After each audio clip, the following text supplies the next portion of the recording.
Ya, kalau peluang melawan Gini ya, tim yang kita tahu juga peringkat keempat di Piala Afrika, tapi Piala Afrika mereka bertandingnya tahun lalu dan juga peringkat keempat dari hanya 8 tim. Jadi kita tahu kompetisi di Afrika U23 ini mungkin tidak apa ya, elit istilahnya ya dalam tanda kutip ketimbang Piala Asia kemarin yang kita berpartisipasi, level persaingannya juga mungkin beda. Di sini juga pelatih Gini Kabadiawara juga hanya punya waktu latihan sedikit bersama anak buahnya sebelum mereka berkumpul di Clairefontaine. Katanya mereka cuma hanya punya waktu persiapan 72 jam, walaupun sebelum ini pada akhir Maret mereka sempat menghadapi timnas Olimpiade Amerika Serikat ya, mereka kalah 0-3. Terus tadinya kalau nggak salah mereka mau lawan Pantai Gading, tapi entah kenapa pertandingannya dibatalkan pada awal April. Jadi mereka menghadapi tim lokal di Spanyol atau di Prancis, saya lupa. Dan mereka memang menang besar. Tapi keseriusan Gini yang harus kita waspadai juga, karena Gini membawa nama Afrika ya, dan Federasi Gini bahkan sampai memanggil staf pelatihan dari timnas senior mereka, Pak Badiawara dan coaching staffnya untuk melatih tim U23 ini. Jadi beberapa pemain juga kita harus waspadai, terutama yang mantan pemain Barcelona itu Ilaix Moriba, seorang gelandang tangguh ya, dulu dikenal disandingkan namanya dengan Yaya Toure, dengan Paul Pogba. Cuman beberapa tahun sejak dia meninggalkan Barcelona pada musim pandemi, karirnya redup. Dia kurang bisa menemukan pijakan di beberapa klub yang telah dia hinggapi, dari Leipzig, terus Valencia, dan juga Getafe sekarang. Tapi tetap ancaman yang harus diwaspadai, Mas Adi. Lalu susunan pemain atau formasi yang Ya, akan dirancang oleh atau dikeluarkan oleh Sintayong itu seperti apa, Mas? ya, Apalagi ya. pemain seperti Justin Hapner, Rizky Ridho itu kan sudah dipastikan tidak bisa ikut dalam Ya, pertandingan, ya, Mas? kalau kita lihat, memang 11 pertama coaching tuh biasanya sudah default ya. Maksudnya kalaupun ada pergantian paling satu dua pemain aja. Nah, Shin juga udah pernah bilang ini di salah satu konferensi pers di Piala Asia ini, bahwa memang opsinya nggak semewah tim lain, nggak semewah Uzbekistan, nggak semewah Korea Selatan yang bisa mengganti para personel mereka melakukan 5-6 perubahan setiap laganya.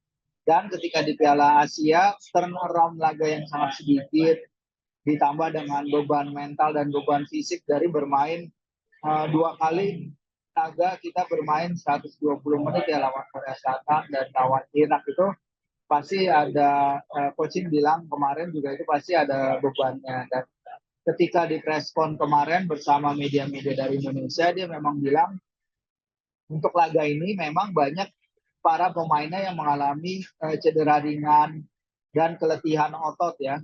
Wajar karena tadi itu turnaround laga yang sangat sedikit, main 3 hari sekali, 2 pertandingan 120 menit, dari 6 kali tanding dalam waktu 3 minggu.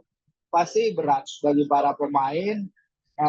Dengan lini belakang, Shin memakai kata-kata lini belakang hampir runtuh karena ketidakhadiran Hubner dan juga Rido ya. Kita lihat para pelapisnya mungkin masih 1-2 level di bawah, walaupun Komang beberapa kali mencetak gol Asia. Tapi kalau lihat komposisi seharusnya memang Ferrari, Nathan, dan juga Dewangga. Kalau Dewangga diplot bermain sebagai back tengah, karena selama bermain bagi coaching dia pernah bermain sebagai gelandang bertahan, dia juga pernah main sebagai back tengah. Jadi kita akan lihat siapa yang akan dipercayakan Shin dalam menambal lubang di lini belakang tersebut. Siapa kapten yang akan menggantikan Rizky Ridho, Mas? Hmm. Eh, kita lihat juga kan kemarin Hapner sempat dipercaya, sedangkan Hapner kan dipastikan tidak Ya, bisa melakoni pertandingan. ya, kapten kalau leader di tim itu mungkin masih ada Marcelino, udah kalau mau percayakan kepada pemain yang baru juga Nathan mungkin bisa dipercayakan. Atau dari sektor gelandang ya. Nah, kita lihat siapa yang akan dipercayakan, tapi memang peran Ridho sebenarnya yang juga saya ingin lihat dari selama tim berkumpul ini. Jadi dia harus tetap menjaga kesatuan para pemain ya. Jadi walaupun siapapun kapten yang bermain di laga ini memang kan hanya sebagai kapten pengganti, tapi kepemimpinan Ridho dari bench yang ingin kita lihat juga bagaimana dia menyatukan tim ini, karena coach udah bilang ini tim udah 1 bulan berada di luar negeri. Tekanan mereka yang mereka hadapi luar biasa, baik dari sisi kompetisi tapi juga dari ekspektasi supporter ya, walaupun mereka di sini kan sebenarnya overachieve target. Jadi siapapun kapten itu dia harus menunjukkan bahwa para pemain ini menguatkan para pemain mereka, terutama tidak kehilangan disiplin. Ini kan yang terjadi dalam beberapa laga kita juga, harus tetap tenang apalagi menghadapi kualitas fisik dari para pemain Afrika ini. Pertandingannya digelar tanpa penonton ya Mas ya.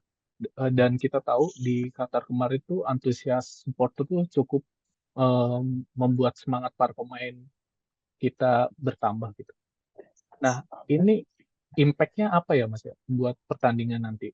Memang dukungan di Abdullah bin Khalifa oleh para supporter kita diaspora yang ada di Qatar dan mereka yang berangkat sana dari Indonesia itu sangat luar biasa sekali, menjadi pemain ke-12 kita, karena kita berapa kali main di Abdullah bin Khalifa, stadion yang kecil, stadion yang sangat dekat antara jarak lapangan dengan tribun, dan itu akan sangat membantu para pemain. Itu akan menjadi beda ketika mereka bermain di stadion utama Clairefontaine ya. Stadion yang punya kapasitas 1.500 orang, tapi FIFA kan sudah menetapkan bahwa ini akan jadi laga tertutup. Kita tidak akan tahu atmosfer seperti apa yang akan dihidangkan nanti. Bisa jadi komunikasi para pemain akan lebih bagus, bisa jadi tekanan lepas kepada mereka, bisa jadi juga mereka tidak mendapatkan injeksi adrenalin itu yang biasa mereka dapatkan dari para supporter yang hadir.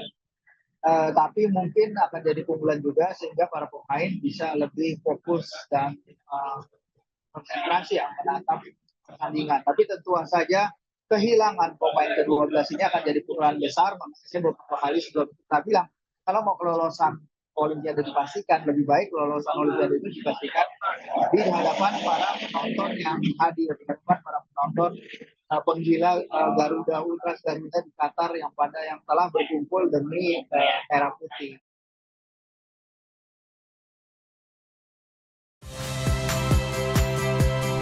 Saya Rahmat Ibrahim. Saksikan program-program Kompas TV melalui siaran digital, pay TV, dan media streaming lainnya. Kompas TV, independen, terpercaya.